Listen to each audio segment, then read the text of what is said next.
మనం ప్రార్థన దేవుని దగ్గర చేసేసి రావాలని ఎదురు చూడడానికి ఆయన మెషిన్ కాదండి. ఆయన మనస్సు కలిగినటువంటి దేవుడు, ఆయన ఆలోచించే దేవుడు.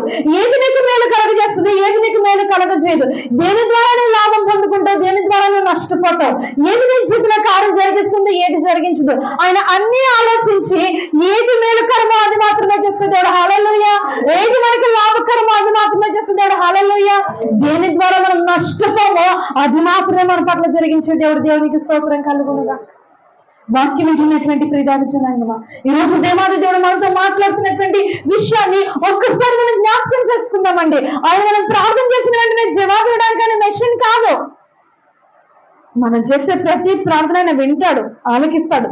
తగ్గ సమయం వచ్చినప్పుడు జవాబిస్తాడు. హల్లెలూయా.